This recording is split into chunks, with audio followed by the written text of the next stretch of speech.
graças a Deus, 99,9% das minhas pacientes dizem: ah, Rodrigo, poderia ter sido um pouco maior, né? Porque significa que deu certo, ficou bonito, então ela diz: podia dar um pouquinho mais, né? Agora, se eu tivesse colocado um pouco mais e tivesse dado um problema, porque daí essa coisa da rejeição, dessa coisa assim, às vezes é isso, tu ultrapassa o limite do corpo, tu vai ter problema. Sim. Então, assim, se eu fiz, deu certo e tá lindão, um pouquinho mais tá valendo, entendeu? Sim, Né? sim, sim. Agora o ruim é: Rodrigo, ficou grande demais, agora o que eu faço?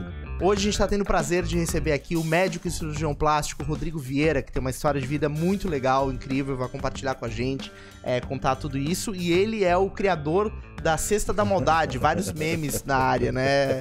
Doutor Rodrigo, seja bem-vindo. Obrigado, querido, obrigado. Vamos bater um papo, sim. É muito bom recebê-lo aqui. Bom, a gente sempre começa tentando entender como é que a pessoa chegou nessa carreira, nessa experiência de vida. Vocês tinham falado, você não é de Floripa, né? Não. Eu sou do oeste de Santa Catarina. Eu nasci em uma cidadinha chamada São Carlos, que fica a 40, 50 quilômetros de Chapecó. E aí, uns 12 anos de idade, a gente veio morar, minha família veio morar em Chapecó. E eu mesmo morei pouco tempo em Chapecó. Com 14 anos, na época, vamos dizer, quando fui completar os 14 anos, eu vim estudar. E aí, era eu e mais 2 colegas, a gente veio fazer, porque eu queria fazer medicina, no caso, né? Sim. E era nós estamos falando isso 87, né? Entendeu? Então, era uma época diferente. 14 anos, já tentando se organizar a vida aqui em Floripa? Exatamente. Porque, Desafio. Porque acabava, vamos dizer, a ideia era, naquela época, era diferente, tipo assim, colégio. Quando eu via falar em colégio, super colégio, era colégio catarinense, para nós, né, lá no oeste. E faculdade de medicina só existia a federal, por exemplo. Então, se eu quisesse fazer medicina, eu tinha que fazer isso. Era como se fosse o trajeto. Outros amigos meus foram a Porto Alegre, alguns a Curitiba, porque daí desviava, né? Mas eu vinha a Floripa, eu quis morar em Floripa. E vou te dizer, eu não conhecia Floripa. Eu conhecia Itapema, porque o pessoal do Chapecó vai para fazer verão em Itapema, né? Sim. Mas aí eu mais 2 amigos viemos para cá. A gente alugou, era um apartamento de um amigo meu, no Cobrasol. E a gente alugou, a gente dividia o apartamento, era dele, mas a gente pagava, olha assim, claro. E saímos estudar os 3. É legal porque deu uma experiência de já, como é que tá preparado para a vida, né? Eu fico pensando... Cara, era incrível, porque assim, não é difícil falar hoje tipo, eu tenho minhas 2 meninas, por exemplo, para elas entender que não existia o celular, então para falar com a mãe tinha que marcar um horário no orelhão, ligar, cobrar. Pra grana era incrível. Ia no Besc, no Besc ia lá, ela autorizava lá, fazia um cheque, acho que é cheque expresso que se diz, ia e pegava o dinheirinho assim, e era aquele dinheirinho da semana, era divertido, era o que tinha para fazer. E foi sensacional. Eu fui mal acostumado, mas eu morei na Trindade, ali atrás da Universidade Federal. Sim, então, na realidade, eu ia almoçar em casa. Foi muito mimado. Mas aí, isso eu tô falando, cara, 2º e 3º ano da faculdade, né? Era da faculdade do colégio. Do colégio. Aí depois disso é que veio o vestibular, depois daí nisso eu fui migrando para outros lugares. Aqui, mas a né? medicina fizesse aqui? Sim, daí eu saí daqui porque eu demorei um pouco para passar no vestibular, porque como eu falei, não era, primeiro assim, existia faculdade particular, não tanto quanto hoje, claro que não, mas, cara, não era uma realidade da minha família poder pagar uma faculdade particular, em hipótese alguma, então eu só poderia... Ainda hoje é um investimento alto, né? Mas é menos do que naquela época, né? Porque como tu tem muitas faculdades, isso até às vezes é um dado que pode se pensar, apesar de ser alto, tipo, ainda se paga, digamos assim, né? Mas naquela época era impensável, realmente morar fora e pagar, né? Era impensável isso aí. Então, o foco tinha que ser a federal. E aí eu demorei um pouco para passar. Daí teve um ano que eu morei em Curitiba. Que daí foi lá, na verdade, que Curitiba, que é aquela história de tu não ter amigo, né? Sim, Curitiba não tem amigos. Exato, então fazer o que me restava? Estudar. Mas você foi pra lá pra buscar um cursinho, um estudo? Mas mais com a ideia deixamos os amigos e vamos estudar. Se isolar um pouco, assim. Exatamente. Sai das festas? Não, é que foi... Não era porque na época, cara, a gente era tão... Tipo, era tão... Cara, como é que eu vou dizer, tão simples, né? Que não era essa coisa de festa como é hoje, assim, hipótese alguma, então... Mas eu precisava, na verdade, foi uma ideia, assim... Eu senti vergonha, digamos assim, da minha família de não passar no vestibular. E aí eu cheguei, meu pai é motorista de caminhão, E eu cheguei pra minha mãe na época, meu pai tava viajando, e falei, mãe, deu, não passei, deu. Vou virar motorista de caminhão. E sem remorsos, entre aspas, né? Não é... E aí, naquele meio tempo ali, aqueles 2 meses de férias, houve uma conversa na família, não, vamos tentar mais um ano então. Então vamos tentar mais um ano. Aluguei uma pensão, aqui eu morava bem com os amigos e tal. Aluguei uma pensão em Curitiba, eu dividia quarto com um vigia. Então ele saía para trabalhar de noite e me permitia que eu estudasse à noite, entendeu? Eu fazia o cursinho durante o dia e de noite eu continuava estudando. Cara, foi assim, aquele ano eu me sentia mais inteligente do mundo, porque antes eu não sabia quase nada e fiquei estudando que nem um maluco e virei inteligente. Claro, você estudou absurdamente. Virei inteligente. Daí a sorte ajudou, deu passei no vestibular. Daí voltei a Floripa, daí o foco era aqui, e daí nunca mais saí. A medicina sempre foi algo no horizonte, assim, um objetivo, um sonho? Sabe aquela... Não sei se vocês passaram por isso, né? Talvez as pessoas não entendam um pouco. 4º ano de colégio, né? Coleginho, 4º ano, tinha a redação clássica, o que você vai ser quando crescer. Sim. Eu lembro, assim, eu gostava muito de escrever, até hoje assim, eu gosto de escrever. E a minha redação, ela tomou 3 folhas, né? Nessas 3 folhas, inclusive a professora leu até para o colégio em outras salas depois. Nessas 3 folhas... Cara, basicamente assim, quase 1,5 folha, digamos assim, ou 2 folhas, foi falando eu quero ser médico por causa disso. Não tem ninguém na família médica. Minha mãe é professora, meu pai era caminhoneiro, motorista de caminhão. Quero ser médico por causa disso, porque eu acho bonito. Se não der para ser médico, então eu quero ser bombeiro. Eu lembro assim, porque daí eu vou ajudar as pessoas e blá, blá, blá, blá, blá, blá. Aí nos últimas 10 linhas ali, se não der pra ser médico, não der pra ser bombeiro, eu quero ser padre. Porque eu ia ajudar alguém também, mas não, eu acho que como padre virei um bom médico.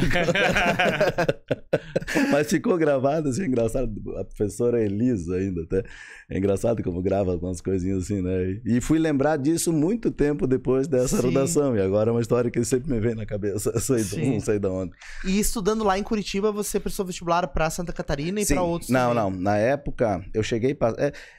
os vestibulares, como eu fiz 3 ou 4 vestibulares até para passar. Sim. Então, assim, tinha épocas que coincidiam as provas, então tu podia fazer só numa federal. Tinha épocas que não, então eu cheguei a fazer...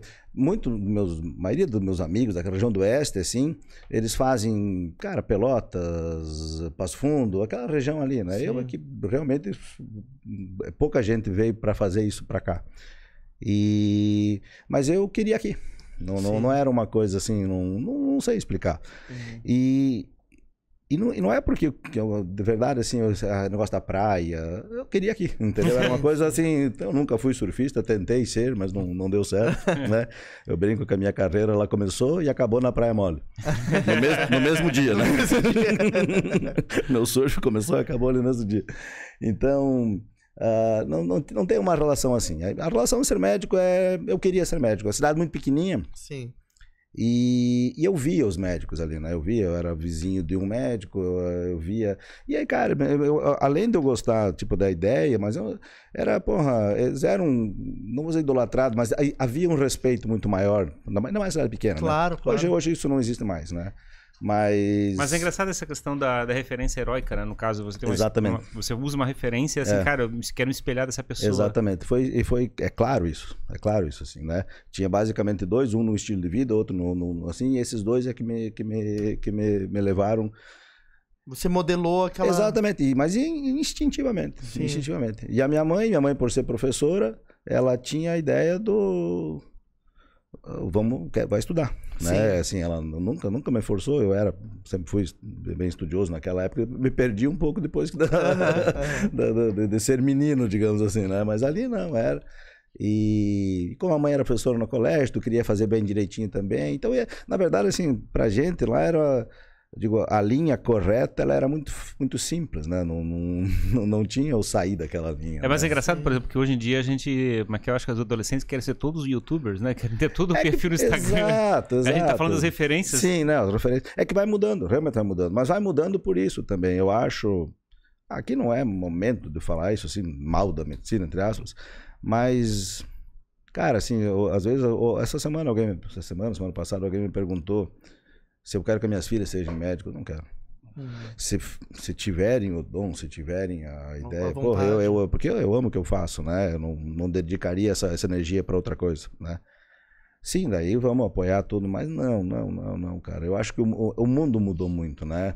As cobranças, desculpa falar assim, esse mimimi do mundo, digamos assim, ele deixa para quem tem uma profissão pesada, como é a medicina, no meu ramo, ela é pesada, porque tu lida com a vida o tempo todo, né? Exato, de muita responsabilidade. Exato, né? E às vezes ela é um limiar. Então, se fugir daquele limiar, não é porque eu quis que fugisse, entendeu? Claro. Mas tu tá naquele limiar o tempo todo. Sempre em cima da navalha. Exatamente. Então, como a outra opinião, ela te cobra muito também, né? Há muita injustiça também. E pouco...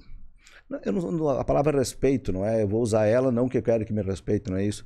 Mas o que eu imaginava da medicina, ela se perdeu muito, né? Então eu não gostaria hoje que minhas filhas fossem isso, né? Nessa relação é interessante isso que você coloca, porque realmente existe esse olhar, né, por parte da sociedade em relação aos médicos e essa responsabilidade, né? Sim. Porque tem uma autoridade envolvida, tem um estudo, mas por trás do médico tem um humano, né? Exato, tem uma pessoa. Exato. Não, e eu não estou, deixa bem claro, não estou defendendo o médico, né? Sim. Entendeu? Porque existem médicos e médicos, como existe caminhoneiro e caminhoneiro, né? Então não estou defendendo o médico. Eu estou olhando o meu lado. Eu diria, eu não faria outra coisa, né? Ao mesmo tempo, se eu tivesse dedicado, eu tenho, digamos assim, claro isso. Se eu tivesse dedicado tanto tempo da minha vida, como hoje dedico para outra área, eu também teria sucesso, eu acho, claro, entendeu? Porque é full time, né? Médico é full time.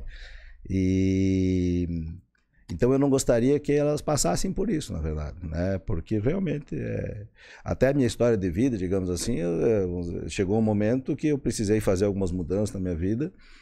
E a única coisa que eu não posso mudar é a medicina, né? Tipo assim, nesse sentido. Primeiro, por gostar muito. E segundo, porque ela que sustenta não sustenta só financeiro, mas sustenta a ideia, né, de toda a minha trajetória, do que eu venho trazendo para minha família que está para trás, para minha família que está para frente, né. E é um troço difícil agora a gente pensar do que a gente pode conduzir os filhos, né, as filhas, para chegar e decidir uma carreira. Antigamente tinha esse negócio, né, tipo, médico era uma questão de árvore genealógica. Assim, Exatamente. Ainda hoje há, né, e vou te dizer, hoje... Tá muito mais fácil. Porque esse negócio falou, por exemplo, da faculdade particular. Eu discordo do que seja difícil. Porque, vou fazer uma conta rápida, né? Cara, vamos que custe 10, realmente hoje eu não sei. Mas, assim, quando sair da faculdade, aquele 10 ela vai ganhar. Então, assim, agora tem muitas faculdades aí que tá pagando 5 por mês, que quando sair não tem emprego. Entendi. Então tu entendeu que de certa forma ainda é um bom negócio, entre aspas, entendeu? Por conta do mercado, as oportunidades. Exatamente, só que quando tu vai pensar lá atrás, é difícil hoje se destacar para aquele, vamos dizer assim, pessoal, né? Até o sucesso pessoal, ou assim, porque o mercado tá difícil, né?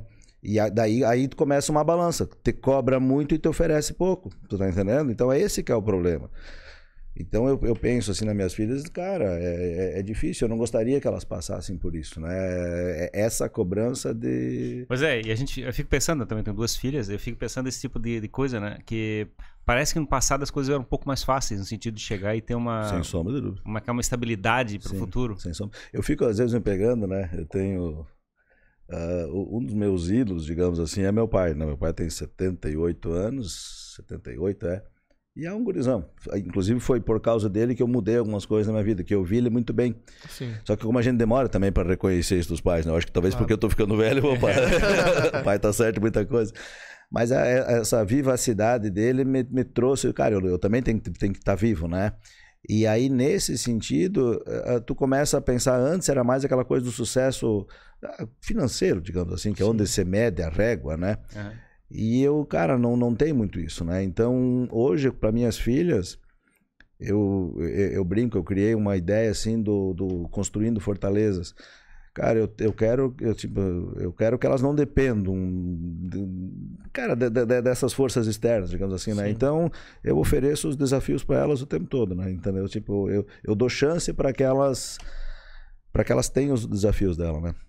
A minha filha mais velha, a Helena, ela faz equitação, né? Era uma coisa que eu nunca imaginei.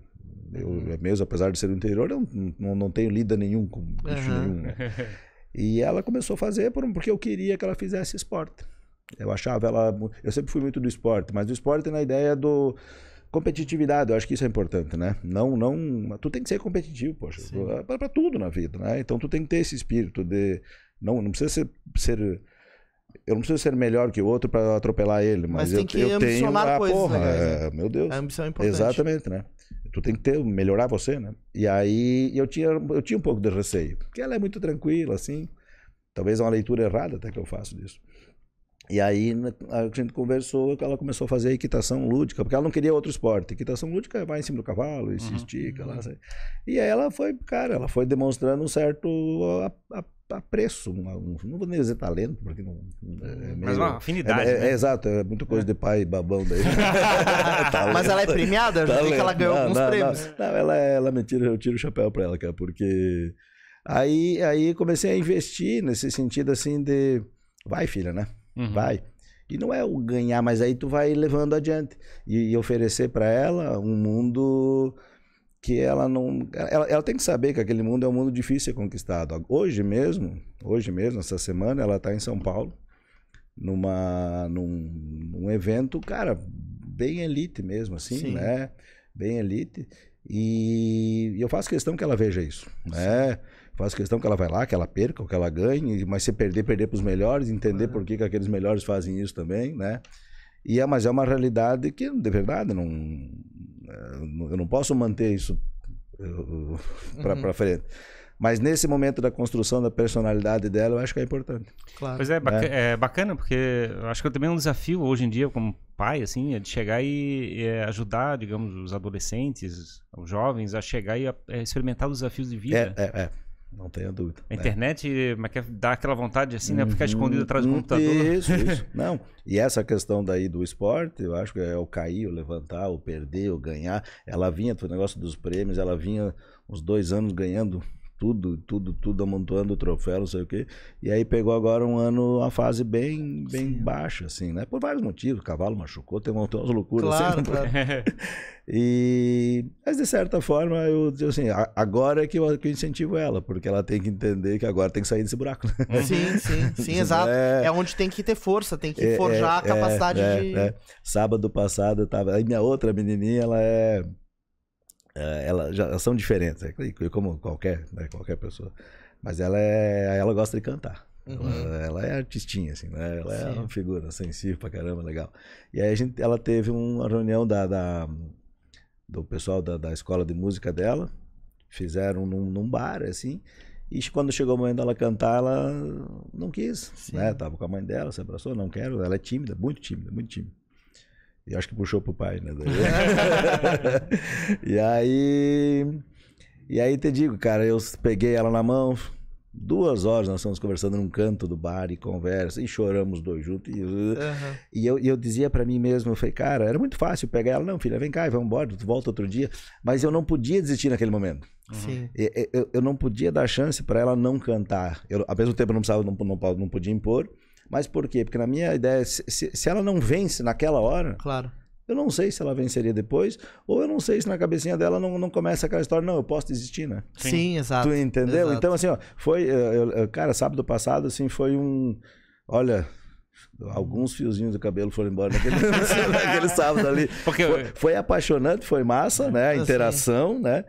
Mas um sofrimento, porque tu tá conversando com ela aqui e a tua cabeça tá pensando, meu Deus. Essa mentalidade de vencedor, né? De você saber, não, eu posso, eu vou tentar, eu vou dar o meu melhor, né? O que eu usei pra ela é o slogan do Obama, né? Sim. We can. Nós podemos. Isso aí eu usei pra ela na conversa pra convencer ela a cantar. Sim, isso é muito importante, porque é o que você falou, né? A gente acaba, às vezes, se conformando com as situações, achando que é assim mesmo. E isso é ruim, porque muitas pessoas passam a vida no conformismo, né? Isso. Mas e medo é normal, né? O problema é que a gente tem que administrar a coragem pra poder enfrentar as coisas. Não é fácil. E é engraçado, quando eu tô falando dessa coisa do passado, né? Agora tu tá falando, é legal, porque daí o cara vai pensando. Como foi meu pai, como ídolo, entre aspas, meu pai viajava muito, eram épocas diferentes, né? Eu ficava 30 dias viajando, porque pegava a estrada de chão para ir para o Nordeste, era outro perrengue, né? Imagina. Só que a gente, eu peguei eles disso meio por osmose, vendo eles fazerem aquilo, né? E nunca teve essa conversa tanto quanto eu tenho com minhas filhas, de verdade, assim, porque a gente conversa muito mesmo assim.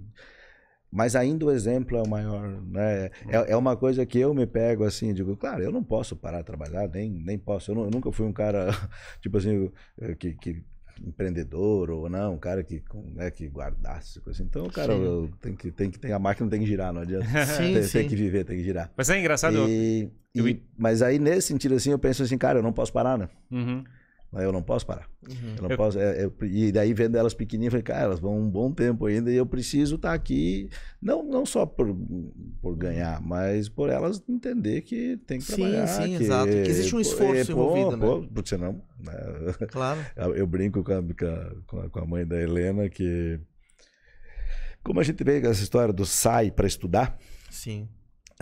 A herança da família é o estudo. É isso que passa na nossa cabeça, né? Na minha, pelo menos, né?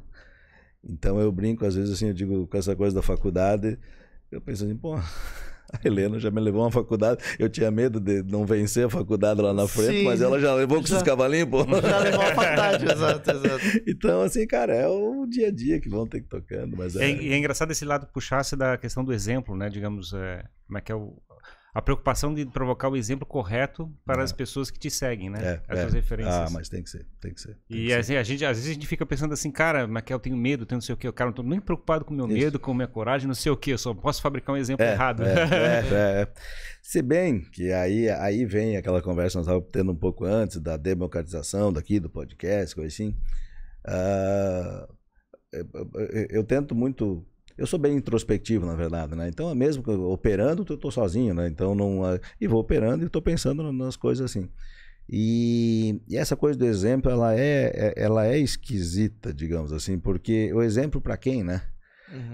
Digo, porque, cara, são tantos tipos de pessoas, digamos assim, que às vezes tu é exemplo errado para uma, tu tá sendo certo pro outro. É verdade. Né? E mesmo eu trago para minha área, então pronto, eu vejo alguns colegas, digo, cara, tá errado o que eles estão fazendo, mas o cara tem sucesso, tem as pacientes deles. Aí vem aquela coisa que eu brinco, não fui eu que inventei isso, longe disso, mas e serve para qualquer profissão, né? Mas cada médico tem a paciente que merece, cada paciente tem o médico que merece. Então não adianta eu brigar pela paciente daquele cara que eu tô achando que tá errado, né? Claro. Porque aquela se espelha nele. Sim, exato. Tem aquilo como referência. Exatamente. E é isso que o cara tem que começar. Porque senão o cara acaba sofrendo, né? Sim, exato. Abraçar o mundo, né? Também tem aquela questão, né? Tipo, a gente só tá vendo uma face do outro lado, exato. né? A gente não sabe exatamente como é que é o mundo daquela pessoa. Isso aí. Exatamente. Eu vou aproveitar e puxar alguns comentários aqui. A Tainako mandou pra gente melhor cirurgião que existe, mandou várias palminhas. E o Pedro Fontoura disse, grande mestre Rodrigo, história de vida inspiradora, belíssimo profissional e cidadão exemplar. Show, Pedrão. Show, mandou um Pedrão. É isso aí. Ele sabe, eu comentei contigo, estou aqui por causa dele. Pois é, exato. Esse convite havia rolado outras vezes. Na minha timidez eu não queria vir. Sim. Mas quando eu percebi na rede social que tu era colega dele, eu pensei, cara, vai ver que foi o Pedrão que deu um toque lá. Sim, o Pedrão é um grande cara, é uma inspiração também. Legal, show. É isso aí.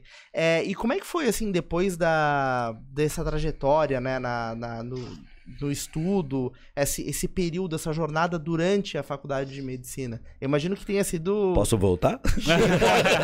Cheio de desafios, né? Não, posso voltar, porque, cara, se o cara tivesse noção do quanto é boa a faculdade, sim. com todos os perrengues, com todos... Mas eu não posso reclamar. Às vezes, quando eu falo essa questão de, tinha dificuldade financeira, Mas ao mesmo tempo, isso é uma coisa que eu trago para minhas filhas, né? Tanto é que hoje ela está em São Paulo e eu não estou. Sim. Porque é uma questão, eu tenho que trabalhar aqui para que as coisas aconteçam também, né? Claro. E isso é um mérito do meu pai e da minha mãe. Nós, apesar de vivermos, nós somos só em 4, né? Meu pai, minha mãe, minha irmã e eu. Mas a gente vivia uma vida muito igualitária, digamos assim, que é uma opção deles. Sim. Porque eu via famílias que o filho sai para estudar, a família está vivendo bem, o filho tem que se lascar. Entendeu? Então não digo que está errado também, porque daí há uma maneira de segurar na linha, né? Sim. Mas então eu tive uma vida confortável dentro daquela realidade que tinha. Então nisso eu não posso reclamar nada. E aí era a questão das festas. Aí começa na faculdade, sim, que tu começa a entrar para esse mundo das festas, o mundo de conhecer pessoas diferentes e tal, né? A medicina, ela é uma faculdade que ela te toma muito tempo. Tu não percebe, né? Tu não percebe, mas ela é full time, né? Então, cara, ela te toma muito tempo. Não tem aquela coisa, não. Hoje de manhã não tem aula, amanhã não tem, só tem de tarde. Não, ela é... Então, assim, tu vive aquele mundo, né? Tu percebe, tu vai vivendo aquele mundo. Mas... E depois que eu entrei na faculdade, essa coisa do interior, o médico do interior na minha cabeça, ele tinha que operar, né? Não existia não ser cirurgião. Mas isso vem muito da personalidade. Porque é uma personalidade, dentro da área médica, né? As duas grandes áreas que se dividem, a clínica médica e a clínica cirúrgica, digamos assim, né? Então, é muito personalidade, né? O cirurgião, ele tem uma personalidade diferente do clínico. Nem melhor e pior, não tem nada a ver com isso, mas é um olhar mais prático, um olhar mais... É diferente. A gente ouviu que o cirurgião tem mais o apelo, talvez, de ver o resultado mais imediato. É isso, a gente brinca muito com isso, né? Tipo, o clínico vai querer descobrir o que está acontecendo, e o exame, o cirurgião vai lá e opera. Deixa eu abrir para ver. São as brincadeiras. Mas isso vem da personalidade do cara, né? Não daria para ser diferente, né? E aí que foi acabando a faculdade, na verdade, eu não... Tipo assim, eu queria ser cirurgião. Né? Aquela coisa, você não opera, não é médico, digamos assim. Mas eu não sabia, porque daí também, assim, quando saí de lá, achava, não, o meu mundo era aquele, né? Claro. Mas como eu saí muito novo também de Chapecó, cara, eu quase não vivi Chapecó, então eu digo, eu sou de Chapecó, mas, né? Eu comecei a ficar sem laço com ninguém, entendeu? Eu fiquei sem, porque a cidade de São Carlos era muito pequena, e Chapecó não tinha laços mais também. Então eu virei um cidadão de Florianópolis porque não tinha... porque o umbigo estava cortado, exatamente. E aí eu pensei, agora eu vou trabalhar com o quê, né? Eu pensei assim, Mas aí quando eu me formei, primeiro, no decorrer daqueles 6 anos, acabando a faculdade, era pedindo grana em casa. Aí só que eu já não era mais um molecão, já comecei a ficar grande, aquilo começa a pesar, né? E tu não tem como trabalhar, fazer medicina, tu tem que fazer medicina, né? Sim. E depois que entrei na faculdade também era muito sério, e tu não podia reprovar e tal, daí era inadmissível, né, entendeu? E quando chegou no final, o que eu vou fazer? Existia a residência, no caso, a residência é como se fosse uma subespecialização, então daí tu escolhe, eu quero fazer cirurgia, eu quero fazer clínica, e depois vai as especializações menores, no caso, dentro de vida, cirurgia plástica, cirurgia, essas coisas assim, né? Mas eu queria precisar trabalhar, né, entendeu? E aí, mas como clínico generalista, quando acaba os 6 anos ali, não dá certo, né? Mas mesmo assim, eu e um outro amigo meu, grande amigo meu, nós decidimos que nós íamos trabalhar no interior um tempo para ganhar uma graninha para voltar a fazer a dita residência, especialização, uma coisa assim. E aí, cara, nós estamos falando isso de 1999, quando eu me formei, no segundo semestre. A gente abriu o mapa de Santa Catarina, eu e ele, e falei, vamos escolher onde não tem asfalto. Porque a pegada é onde tem asfalto, porque tinha que ser prefeitura, né? Cara, onde tem asfalto, qualquer um quer ir, né? Então, o salário é X. Onde não tem asfalto, nós vamos tentar um saláriozinho maior. Uma boa estratégia. Não, foi isso que nós fizemos. Nós saímos daqui, cara, saímos daqui de manhã, pegamos o meu carro na época e fomos... A gente passou aqui em Bocaina, que assim, aí ele conversou com a prefeita, eu não gostei, nem fui conversar. Aí passamos adiante, aí tinha 282, que vai ali para São José do Cerrito, agora não estou lembrando outra cidadezinha adiante. E passamos todas essas cidades, que na época era estrada de chão, hoje é asfalto já, né? Sim. E aí eu fechei, na minha época eu fechei em São José do Cerrito porque tinha um hospitalzinho, eu já queria fazer algumas coisinhas um pouco mais assim. E aí eu fiquei 1 ano e meio, era para ficar 2 anos. Eles são hospitais que já estavam necessitando de médico, então? Mas não, lá era assim, cara, era uma cidade... Assim, porque o fato de não ter estrada de chão, de não ter asfalto é incrível. Ela era 40 quilômetros de laje, sendo 20 de asfalto e 20 de estrada de chão. Esses 20 de estrada de chão acabam com a economia de uma cidade, acaba com tudo, acaba. Tu não tem ligação, esquece. Parecia, não tem aqueles filmes de faroeste, aqueles negócios rolando de no feno, chão. bola de feno. Parecia isso, cara. Era uma loucura. E saía de lá, tu tava de novo na civilização, né? Só que aquilo serviu primeiro para muitas coisas, na verdade, assim, porque eu saí da faculdade cru, não no sentido médico, mas no sentido de enfrentar o mundo. Eu achava vou prefeito, não sei o quê. E isso é tipo assim, cara, tu trabalhar naquela época assim com prefeitura é um negócio muito, muito ruim, entendeu? Tu não tinha um contrato, se o prefeito mudasse ele te mandava embora, para te receber tu tinha que ficar lá, o mês não vinha, outro mês vinha. Cara, era uma coisa assim, sabe? Sofrida, e tinha a questão política, cidade pequena, essa questão política, muito forte, né? Muito forte, e tu era um Zé Ninguém no meio daquela coisa, assim, entendeu? Então, assim, e ao mesmo tempo tu era sozinho e não podia voltar atrás, porque tipo, ali era a tua vida, né? Claro. Então foi eu ia ficar 2 anos, mas com a história da prefeitura, como mudou o prefeito, aí ele me chamou, e aí a gente resolveu acabar. Daí eu voltei, porque a minha ideia era ficar 2 anos lá, ganhar a graninha, fazer o caixa para poder vir aqui, ficar 6 meses aqui, porque assim, claro, estudando para fazer a residência. E como eu quebrei esses 6 meses, eu precisei fazer a prova da residência meio correndo. E graças a Deus deu certo. Mesmo assim, eu consegui passar na residência para cirurgia geral. Acabando aí, foram 2 anos de cirurgia geral. E acabando isso, daí, aí tu agora não, agora deu, né? Agora deu, cirurgia geral, acabou, agora vamos trabalhar. Aí pensando, porra, mas cirurgia geral, como é que eu vou trabalhar? Porque daí tu dependia de equipes. Aí eu lembro que eu até tentei contratar um pessoal em Chapecó para mim, porque eu pensava, vou pro interior, né? Vou voltar pro interior, lógico. E aí eu ia ser o 5º da equipe, tipo assim, sabe? Aquele que, porra, tinha que morrer uns 8 pra eu pra eu poder ter um final de semana ali. Porque só pegar bomba, né? Caramba, o que eu tô fazendo na minha vida? Aí o que eu faço? Alguma especialização, então, que não dependa da equipe, né? E, assim, vem da questão que às vezes eu converso até com algumas mães que vêm trazer as filhas para operar e tal, que cirurgia plástica, para mim, ela não existia. Era um negócio longe da minha realidade. Ela não existia mesmo. Então, quando alguém me diz, por que tu não vai em cirurgia plástica? Pô, eu estava indo no centro cirúrgico, operava do lado dos caras, às vezes, mas eu não enxergava aquilo. Né? Eu não enxergava, não me passava pela cabeça a cirurgia plástica. Não era para tua alçada, talvez? Exato, percepção. Isso, a minha percepção é essa, não, que é isso, cirurgia plástica não é. E, então vamos lá ver. Aí eu lembro que eu entrei ver uma cirurgia cirurgia plástica, era uma cirurgia de mamoplastia, inclusive.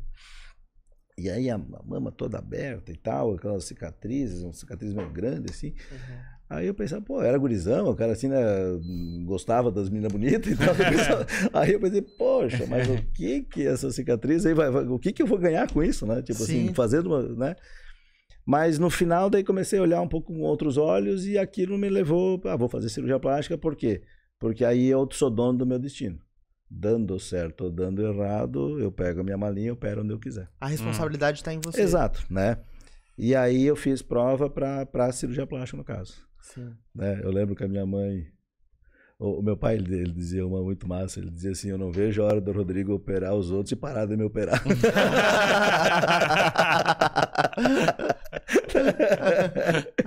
e a minha mãe, tadinha, ela, tá, Rodrigo, tu não vai parar de estudar? Daqui a pouco tu vai operar o coração, porque na cabeça deles, bom, não acabava nunca, né? Porque são 12 anos, né? Então, assim, são coisas que foram acontecendo. E aí, nesse meio tempo, cara, eu fazia plantão em Criciúma, um grande amigo meu, do Dr. Tiago 11, conseguiu para mim uns plantões em Criciúma, que eram Cara, foram coisas que fizeram, porque daí, nesses 3 anos de cirurgia plástica, eu não tinha bolsa daí. Sim. Existia a bolsa do MEC para um aluno e para outro não, e eu não tinha. Ao mesmo tempo, assim, aquelas coisas que a gente tem que olhar, tem várias formas de olhar o copo meio cheio, meio vazio, né? O fato de não ter bolsa me permitia vamos dizer assim, não ter o vínculo do final de semana, digamos assim, com o serviço. Então eu saía fazer plantão em Criciúma na época. 101 não duplicada. Imagina. Aí na época, foi lá que me veio o gosto por moto na época, até porque daí de moto ia mais rápido. Mas as loucuras, né? Tipo, você ia mais rápido para poder chegar, mas ao mesmo tempo o risco caramba. Mas faz parte, né? Faz parte. E aí... E era um plantão que ele pagava bem, porque era... Tipo assim, você era meio sozinho no hospital, né? Então tu atendia, era loucura, realmente loucura. Era tinha bomba. Era um Vietnãzão, assim, era coisa de... Tinha que ser meio fora da casinha, assim, só que pagava bem, né? Então tu fazia plantão, e, cara, e daí chegava, só que era, tipo, o cara era jovem ainda, então tu tinha, pra que dormir, né? Sim. Pra que dormir essa semana não precisa dormir, né? Era mais ou menos assim que o cara fazia. Quando o cara chega de acidente, coisa parecida, ele, teoricamente, ele faz uma cirurgia de emergência, mas, teoricamente, ela não é reparadora, não é uma... Na cirurgia plástica, quando a gente trabalhava nesse plantão, por exemplo, em Criciúma, era assim, a gente era o médico de emergência, então tu recebia a emergência e caso houvesse... Aí eu não era cirurgião, era o médico geral. Era geral. Lá só não atendia criança, de resto, assim, né? E gestantes. Né? Gestantes até chegavam, a gente acabava encaminhando, assim. Então, não era cirurgia plástica. Ali eu estava fazendo a especialização em cirurgia plástica, já era cirurgião geral, mas atendia como clínico, né? E hoje, para esse lado, cirurgia plástica quase não tem. A emergência de cirurgia plástica existe em algum... Florianópolis, assim, o hospital universitário tem alguma... Como tem um serviço de residência médica, então se cair alguma emergência ali, vai ter alguém para atender. Mas geralmente vai ser um queimado, né? Que a cirurgia plástica tem... Tipo, hoje, Rodrigo, hoje basicamente a cirurgia que eu faço é só mamoplastia, digamos assim, faço uma lipo, faço um abdômen, geralmente essa paciente já tem um vínculo comigo, é paciente minha, não vou dizer não, né, entendeu? Mas assim, existe um outro lado da cirurgia plástica sensacional e te digo, muito mais desafiador, né, essa cirurgia plástica reconstrutiva, né, reconstrutora, que seja de queimados, que seja de acidentes, que seja de pessoas de outras necessidades, tumores, né? Ela é sensacional e tecnicamente extremamente difícil, assim, tem que tirar o chapéu para quem, às vezes, é aquela coisa do não ser reconhecido, né? Claro. Entendeu? Tipo, cara, vou fazer uma cirurgia de mama, a parte estética, financeiramente ela é boa, ela é uma cirurgia mais leve, porque tu não tá lidando com a questão da doença, exceto esse limiar que a gente falou de vida, né? Agora, essa parte do tumor, das doenças que precisam, dos acidentes, assim, ela é sensacional. É uma pena que tipo, financeiramente, né, ela não traz o que uma área estética traz, né? Mas todos os meus colegas que fazem isso são caras sensacionais, porque ela traz o outro lado de compensação, claro, do resultado, de habilidade, de desafio. Eu tiro o chapéu mesmo, assim, cara. Eu acho uma loucura aqueles negócios que a gente vê tem até programa de televisão sobre isso, né? De gente que pega acidentado e aí tenta fazer cirurgia de emergência e aí é nervo, é osso, não sei o quê. É que a emergência, ela é tipo assim, cinematográfica, né? Aquele sangue, pessoas, né? Tipo assim, correria. É isso, é uma coisa que chama a atenção de quem assiste, quem gosta de assistir isso, quem tem um apelo. Tanto é que tu vai pegar, geralmente, essas pessoas mais jovens. É muito comum, às vezes, falo com pais, né?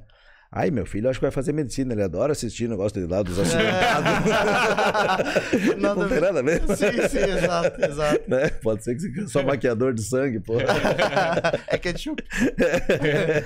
Você se lembra da primeira cirurgia que você fez e a sensação, assim, de entrar e sair? Não lembro, cara, porque, eu vou te dizer não lembro, porque assim, ó, cara, assim, quando tu, tipo, como... Não é nem certo nem errado, mas é isso que acontece. Já dentro da faculdade, essa área do eu quero fazer medicina, eu quero fazer... Primeiro, eu quero fazer medicina, depois o que eu quero fazer. Então, já no início, eu acompanhava já a quarta fase, coisa assim.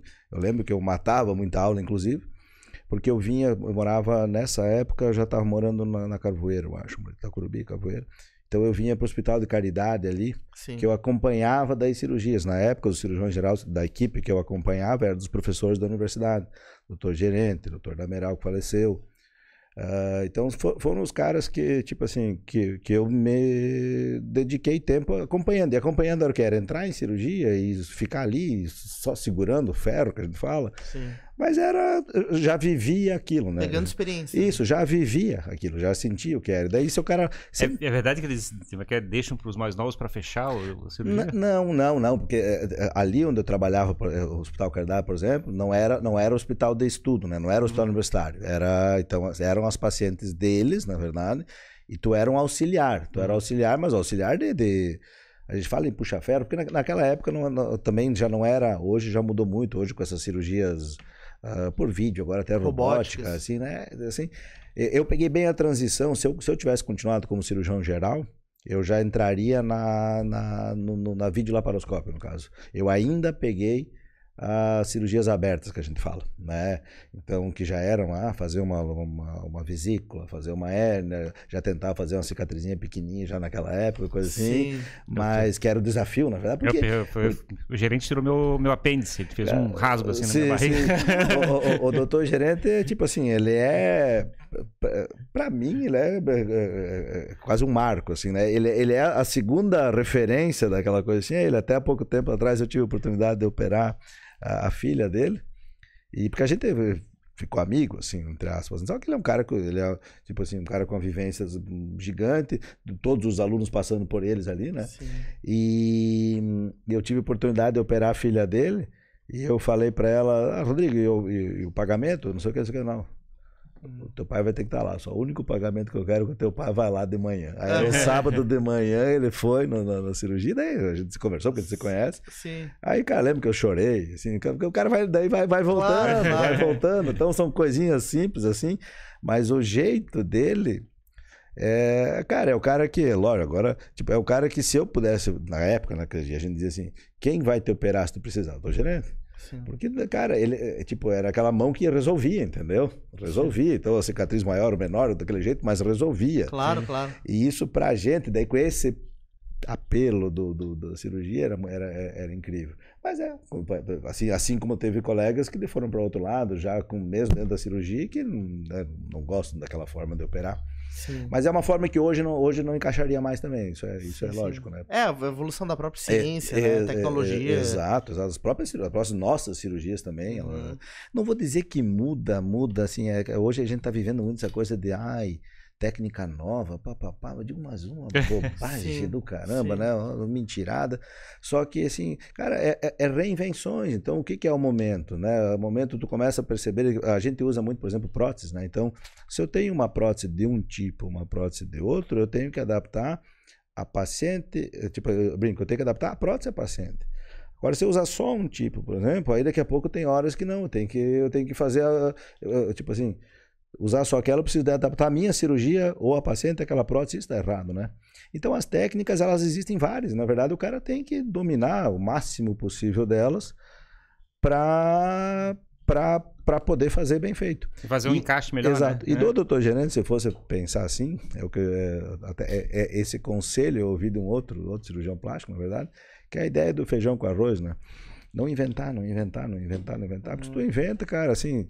Ainda mais assim, graças a Deus, eu tenho um volume muito grande de cirurgia, sim, entendeu? Então, assim, as coisas são estatísticas, né? Claro. Então, assim, Rodrigo, se tu me disser, por exemplo, assim, Rodrigo, qual é a chance de uma rejeição de prótese, né? Vamos ver na estatística, aí nos livros, vão falar em 2%. Pô, 2% é pouco. Tá, eu coloco 500 pares de prótese, 1.000 unidades por ano. Se eu tivesse 2%, eram 20. Era mais de uma paciente por mês. Eu já tinha me jogado a ponte há muito tempo, né? Então, assim, cara, o cara vai ter aí um a cada 2, 3 anos, uma coisa assim. Porque tu começa a fazer uma coisa, tu tem aquela tua rotina, tu faz aquele teu jeito. Tem uma metodologia, um procedimento. Exatamente, daí tu vai diminuindo coisas. E então, essas rejeições, elas são da característica da pessoa ou de algum processo?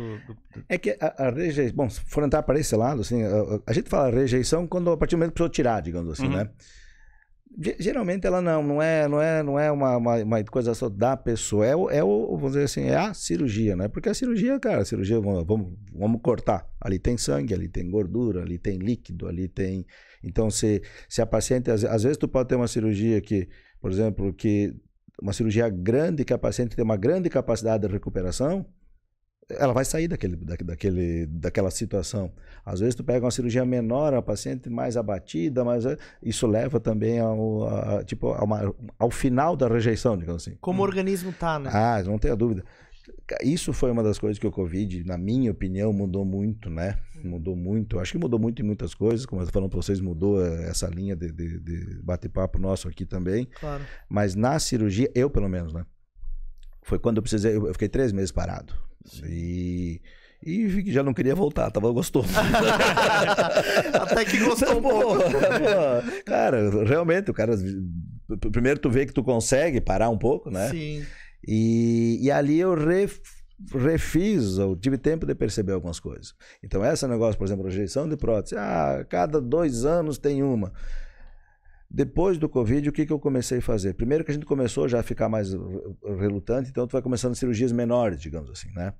E aí tu vai percebendo que a cirurgia é menor, mas ela é lógica, né? Porque hoje tem 2 linhas de pensamento e eu poderia te convencer das 2, na verdade. Eu poderia te dizer que não, cirurgias de 6 horas, menos de 6 horas não tem risco, mais de 6 horas tem risco. É mentira. É o tamanho. Desculpa também falar mentira, porque peço desculpa que não sou dono da verdade, né? Me expressei mal. Mas na minha maneira de pensar, é o tamanho da cirurgia e não o tempo da cirurgia. Então, se eu te faço uma cirurgia na mama, 10% do teu corpo, cara, tu tem 10%, tu tem tua energia toda para recuperar aqueles 10%. Eu faço uma cirurgia, uma lipo, uma mama, um abdômen, eu mexi em 70% do teu corpo. Cara, haja fígado, haja rim, haja energia para recuperar disso tudo, né? Então, eu percebi que quando eu tive problema era em cirurgias associadas. Sim. Então é uma balança, né? É uma balança. Não estou dizendo que eu não possa fazer, Deus o livre, né? Mas aí hoje, daí chegando, tipo, no estágio de vida em que o cara já tá, vamos priorizar isso aqui. Claro. E aí a paciente que aceita isso é aquela coisa, a paciente tem o médico que... Sim, exato. E eu tenho um lado interessante, doutor Rodrigues, você comentou da questão do espírito competitivo, né? De gostar de esporte, pra estar sempre buscando mais e crescer. E isso tem muito a ver com o espírito empreendedor, né? De querer construir algo. E na medicina não existe necessariamente, né, salvo engano, uma visão de empreendedorismo. O médico não é preparado para se tornar um empreendedor. Mas na cirurgia plástica você se tornou um empreendedor, de criar o seu próprio meio de vida. Isso é loucura. Esses dias eu estava choramingando minhas mágoas porque eu brinco que me faltou, digamos assim... Eu não vou falar faltou, porque daqui a pouco meu pai está ouvindo isso e vai dizer, pô, não dei para ele. Mas a questão, a educação financeira depende de qual educação, né? Claro. Porque ao mesmo tempo que eu falei para vocês, por exemplo, que a nossa família ela foi criada para viver, então assim, meu pai ele não se preocupou em ele economizar para me deixar de ter a minha vida aqui, então ele foi certo, eu acho, dessa forma. Mas se pensasse de outra forma, são aquelas pessoas que vão acumulando riquezas e tal, e eu não fui, é meu, eu não tenho essa visão. Eu digo, várias outras pessoas com o sucesso profissional que eu tenho, teria muito mais condição financeira que eu de patrimônio, na verdade, assim, né? A gente vai vivendo e tal. E aí eu tava chorando as pitangas, assim, me explicando, cara, eu não tive essa educação financeira, e eu conheço amigos meus que trabalham menos que eu, operam menos que eu, e tem até mais, né? E aí o cara disse, não, Rodrigo, tu é um empreendedor. Porque eu, para mim, zero empreendedorismo, né? E daí daí começou a fazer justo traçar um pouco, olha, né? Tipo assim, tu foi apostando naquelas coisas. Olha esses indícios. Exato, né? Foi apostando, eu falei, bom, então tá bom. Mas só que ao mesmo tempo, cara, assim, eu tenho. Não, longe de frustração, por favor, não é isso não, mas eu digo, aí eu acho que não é mérito meu, eu fui um empreendedor da minha vida. Claro. Né? Eu acho às vezes muito mais mérito, cara, e eu converso, tenho outros amigos, foi depois da pandemia, eu comecei a abrir um pouco mais, porque a gente é muito bitolado, eu, Rodrigo, né? Opera, aquela coisa assim, né? Então tu sabe tudo daquilo, mas tu acaba... E às vezes tu é até mal visto, vou te dizer, como eu sou esse introspectivo e tal, então eu tinha muitas pessoas, e ainda tem, que, Rodrigo, ou é snob, ou é orgulhoso, e não é nada, porque, cara, é aquela coisa, sai daqui, feita ali, entendeu? Então tu não, né? E aí eu comecei a conversar com pessoas diferentes. E comecei a abrir a minha mente e admirar as pessoas. Porque também, às vezes, tu fica muito fechado em ti, tu fica competindo com você mesmo, né? Sim. E aí eu vejo, eu admiro muito esse empreendedor da vida, né? Claro. Que é o cara que dá mais empregos, que faz as coisas girar muito mais. Eu tenho a minha equipe, assim, mas longe de ser esse empreendedor da vida, eu acho, né? Isso, Não é falha, não é dizer isso, mas é uma... Se tu me perguntar, Rodrigo, o que tu, né, das tuas coisas... E ao mesmo tempo, daí, cara, eu fiz 50 anos agora, e com a história da pandemia, eu resolvi me reinventar, entre aspas, assim, nada, abrir um pouco, vendo meu pai muito bem também, por algumas outras questões assim. E aí, cara, não sei o que vai acontecer pra frente, né? Entendeu? Sim. Mas eu tenho, assim, é uma falta isso. Seria hoje, se me dissesse alguma coisa que poderia fazer diferente, era estudar uma coisa diferente disso, entendeu? Da medicina. Sim, porque na verdade o que acontece, né? Esse comportamento, né? O empreendedorismo é um comportamento. A gente fala, né, que no Jogando pra Plateia a gente traz pessoas com iniciativas empreendedoras. Porque o empreendedorismo não tá necessariamente só em construir uma empresa, né? Sim. Outros comportamentos são comportamentos empreendedores. E é interessante ver isso, porque isso é que transforma a sociedade, né? A sua decisão lá atrás de, eu vou sair da cirurgia geral, que eu dependo de outras pessoas, e vou pra cirurgia plástica porque eu consigo decidir melhor o caminho que aquilo vai tomar. Sim. É um comportamento empreendedor total, né? Sim. De assumir esse risco. O mais incrível, eu acho, de verdade, assim, foi a questão da minha época, eu e meu amigo Ricardo Kozlowski, figura, que agora virou empreendedor, ele ele é médico geriatra, e aí começou agora a montar a casa geriátrica e agora virou empreendedor. Mas lá atrás, essa mesmo, de abrir o mapinha, eu lembro assim, cara, essa visão, abrir o mapinha, e onde é que tem estrada de chão em Santa Catarina, e nós saímos, mas era outra pegada, saímos dois aqui, tinha um uninho. Sim. E foi estrada de chão, e acabamos, eu não consigo lembrar, mas acabou lá perto de Campos Novos, daí foi saindo do 282, assim, e chegamos no final do dia lá, fizemos um levantamento, daí, eu vou ficar naquela cidade ali, ele tava na dúvida ainda se ia ficar por ali ou não. E aí viemos de lá, e ele é mais moreninho, assim, ele tava todo poeirado, assim. Eu falei, cara, tu tá maquiado, pô. Tu fez bem essa viagem. Estado de terra. A tua jornada é muito cheia de desafios, assim, o tempo todo, né? Desde o começo fazer por si mesmo e construir e avançar. E em algum momento você chegou na vida e falou assim, agora eu me sinto realizado, eu... tô num lugar onde eu imaginei, ou fazendo aquilo que eu gosto, ou te preencheu de alguma maneira? Não, eu sou, assim,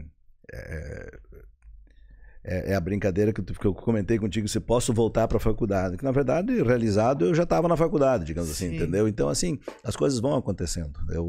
Eu sou realizado, com toda a certeza do mundo.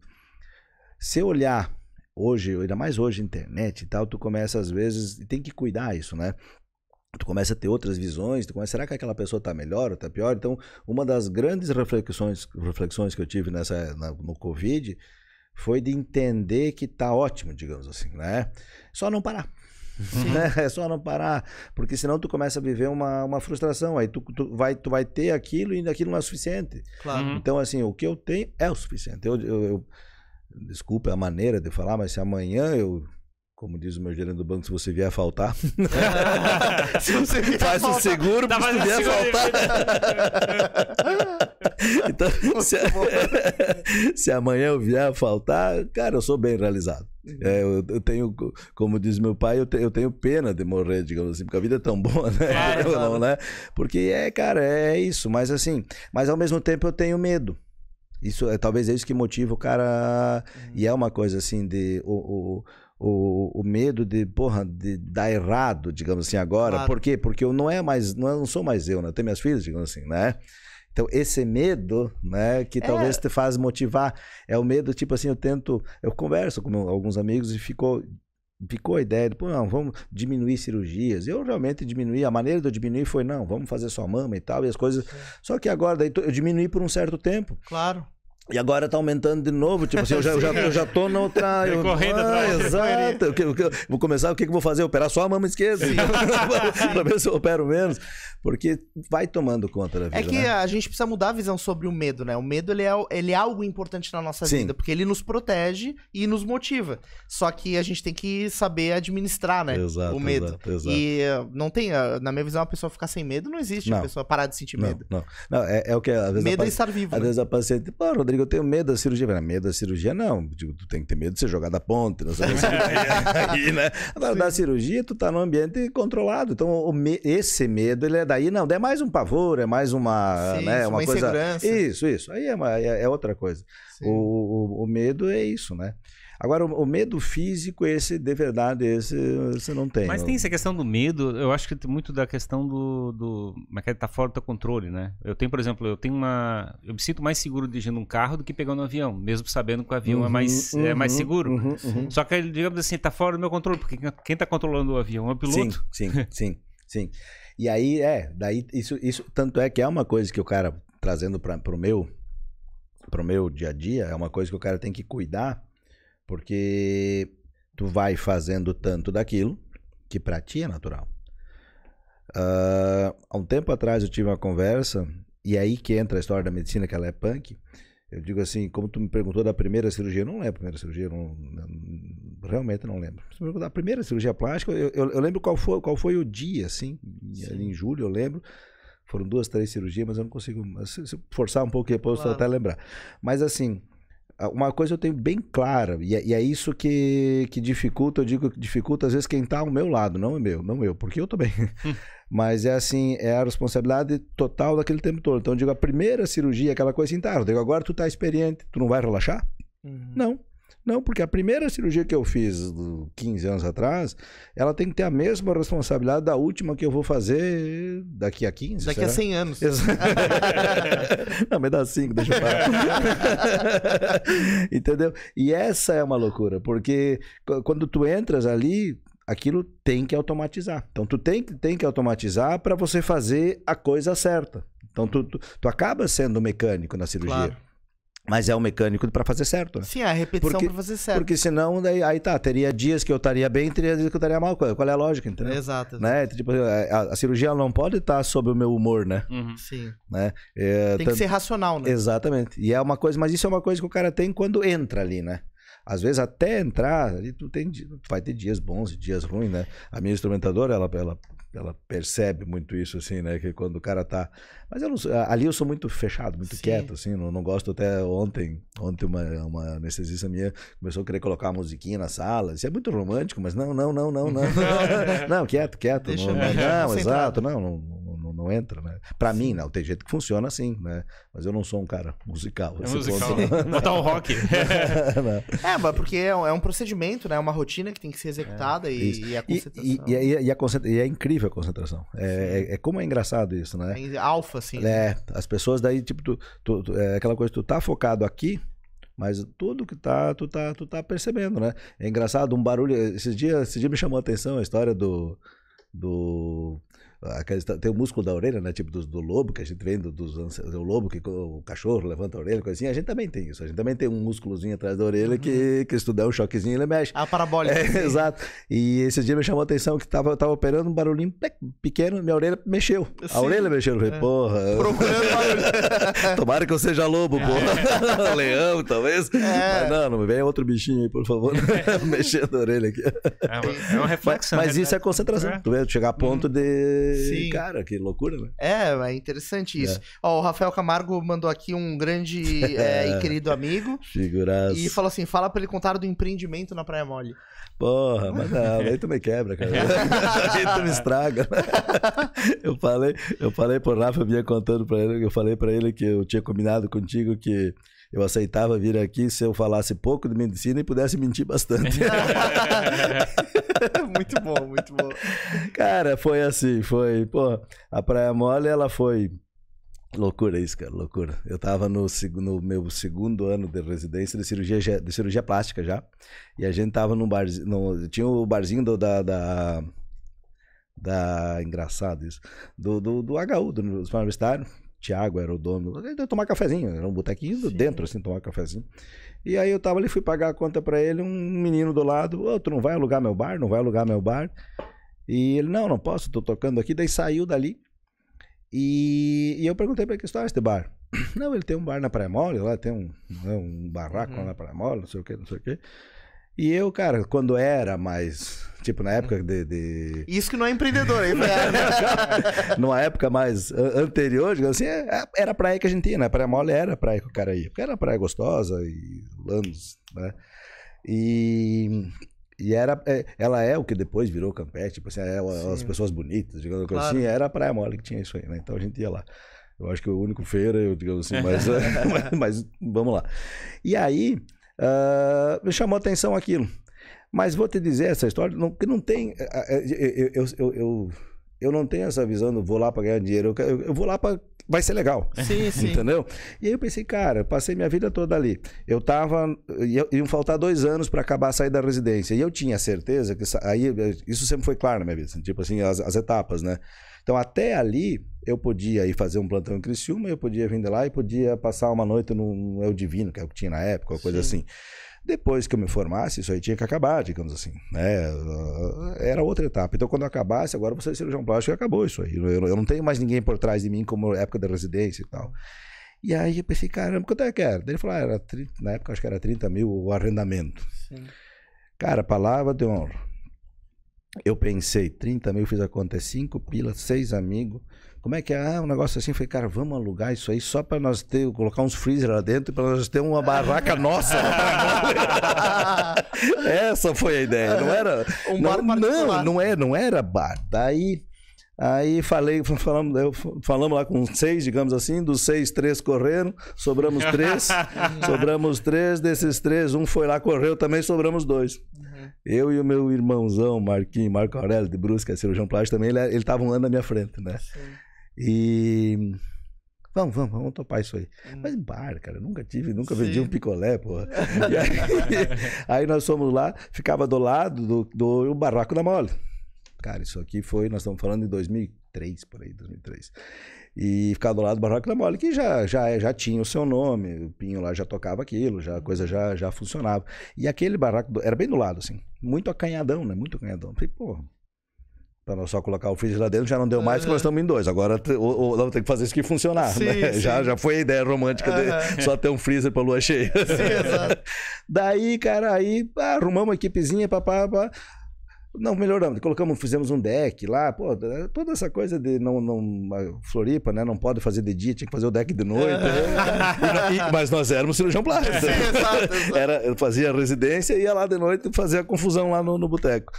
E daí, tanto é que o nome do boteco, vamos criar que nome, não sabia que nome criar. Aí eu lembro que eu criei na época, eu gosto muito de moto, e era fã eu e muita gente, do Valentino Rossi, né? Daí ele tinha era o The Doctor. Né? E aí eu peguei o MR, que era do Marquinho e do Rodrigo, e o Doc roubei o Doc do Valentino. Cara, na época nós montava no PowerPoint, tudo, eu não tinha dinheiro para pagar alguém para fazer essas coisas pra gente. Aí montamos, ficou o MR Doc, era o Mr. Doc, o nosso boteco na praia. Eu sei, não tem nada a ver com praia, mas Mr. Doc, mas era nosso, né? Era a marca de vocês. Era nosso. E aí foi rodando, cara. A gente chegou a ter 11 funcionários, 12 funcionários, servia... Pô, o que eu acho massa era isso, assim, servia camarão, servia coisa assim, né? Cara, era uma loucura, assim, aqueles caminhões de cerveja entrando e descendo. E aí que a única coisa que eu digo, assim, não ter falido foi incrível. Porque na época eu lembro que eu tinha 30 mil na época, ele vendeu o carro, um Golf que ele tinha, começou a andar com um Golzinho, e era o que nós tínhamos. Eu vendi uma moto, na verdade, para ter os 30. Então, assim, ao mesmo tempo, foi uma coisa, eu digo, na verdade, foi inconsequente. Sim. Porque eu poderia ter falido, digamos assim, sem... Não tinha nada pra perder. Tipo, pobre na enchente, né? Perdi tudo, não tinha nada. Então, foi mais ou menos isso, só que a gente tocou. Daí 2 anos, era o arrendamento de 1 ano, a gente tocou 2 anos aquele empreendimento, digamos assim. Aí funcionava só Ele abria no feriado de finados, 2 de novembro ali, né? E fechava depois do carnaval. Sim. Foi aí que eu me liguei que a cada 4 anos tem uma temporada bem longa, uma temporada bem curta, porque nós pegamos exatamente isso, assim. E aí comecei a perceber um pouco essa questão de como funciona. Mas a cada 4 anos uma temporada longa? Eu não sei, pode não ser até 4, mas tem uma temporada que ela é curta, que o carnaval ele é cedo. Ah, entendi, por causa do carnaval. Exatamente, porque o carnaval é cedo. Então a temporada fica curta, né? Entendi. Que era boa, porque pra quem vive em praia, tu só precisava dar sol e uma temporada curta. Daquele montão de gente ali, tu ganha dinheirão e fecha logo. Sim. Quando tu fica 4 meses lá, tem que ficar pagando funcionário e as coisinhas vêm pingadas, né? Sim. E assim... No final das contas, não sobrou nada pra ninguém, zerou, não ficamos devendo nada. Caixa e pronto. Aí o último ano, o Marquinho, ele se formou, na verdade, né? Então ele foi pra Brusque, hoje ele é cirurgião em Brusque. E aí eu fiquei meio que sozinho porque eu era residente ainda e ele não. Daí a gente colocou um gerente, assim, pra cuidar, mas aí também já começou a desandar. E outra coisa, é aquela coisa, não era nosso, né? Sim. Então no final eu queria que acabasse já, sabe? Não era. Foi aquela. Se não é ele lembrar, esse engraçado, esse é um episódio, é uma fase da minha vida que eu esqueço. Sim. E é uma fase espetacular, na verdade, se for pensar. Uma né? baita experiência, na realidade. Não, eu saía daqui, eu comprei uma motinha, eu vendi a moto maior que eu tinha, assim, que ia pra Criciúma e tal. E aí comprei a motinha, mas aí subi aquele Morro da Lagoa, assim, acabava as cirurgias aqui, mas era outra época, porque era época de estudo, residência, então acabava ali, subia lá, comia um açaizinho, daí tinha o Tonho é o nosso gerente, o capataz lá. E aí comia um açaizinho, ficava ali, ficava mais dentro do bar, entregando cerveja, e era divertido pra caramba, assim, divertido pra caramba. Mas teve umas coisas, tipo, várias coisas legais. Fabrica muita amizade, né? não? Cara... Porque na verdade, assim, quem monta o bar, assim, eu vou trazer todos os meus amigos, vou fazer um monte. Não. Isso é uma coisa assim... Mas isso eu acho agora, não sei nem por que a gente não vai entrar nesse assunto, mas eu acho assim, de maneira geral, se tu monta um negócio pensando em vender para amigo, tu vai quebrar. Pode, essa é a visão que eu tenho. Sim. É que dá a impressão que tu vai fazer uma festa, né? Exato. E assim, tu acha que tu tem tantos amigos. Na verdade, tu pode ter conhecidos e tal, mas assim, então, não esquece. Tanto é que dos meus amigos, poucos foram lá, mas mesmo que fosse, não ia sustentar um bar, por favor. Sim, exato. Né? E eu me consumi toda a bebida, talvez, mas não sustentar o bar. Então, e fazer novas amizades também não é tão simples, porque é um público tão diferente, né? Tipo assim, é um público tão diferente. E quando envolve o dinheiro ali, ele também é ruim, porque tu começa... E quando tu não tá lá, vou te dizer, cara, tu começa a desconfiar de tudo. Tu começa claro. Será que estão te roubando? Será que não estão? E aí tu tem que... Vinha aqueles boletos, pagar aqueles boletos de cerveja que entrava e saía, que o cara acha que tá dando um dinheirão e não... Estoque que some. Porra. Imagina, né? Então tu entra noutra pira que daí, tipo, se tu ou faz daquilo a tua vida, né? E vai funcionar. Por isso que eu brinco, digo, não ter quebrado, digamos assim, foi sensacional. Foi incrível, porque nós tínhamos... Cara, ali passou muito mais dinheiro do que nós tínhamos passado em todo o restante da vida. Claro. Só que não era dinheiro nosso, não era dinheiro que girou e depois acabou. E deu uma experiência empreendedora também, né? De risco. Tipo, não faz mais nada. Alta experiência, não faça mais isso. Hoje tu não tem ideia do prazer que eu tenho de ir em qualquer bar e sentar e ser atendido. Tomar uma cerveja. E não reclamar da conta, que o cara acha que tá ganhando muito, tu sabe que não é tudo aquilo. Porque por trás ali... Teve 2 anos, cara, não foi um ano só, né? São 2 temporadas, na verdade, né? Não, pois é. E aí, daí durante o inverno, ficava o bar lá, né? A gente mantinha Mas ficava fechado ou funcionando? Ficava fechado e mantinha o funcionário ficar lá para cuidar, porque tinha os freezer, todas essas coisas assim. Então, existia o funcionário, que daí na verdade, eram 2 irmãos, assim, um cuidava do barraco da mole, o outro cuidava do meu. Porque esse negócio de praia... Desaparece tudo. Não mas negócio de praia, tu vai ver, as praias são quase que loteadas, né? Existem as turmas que já...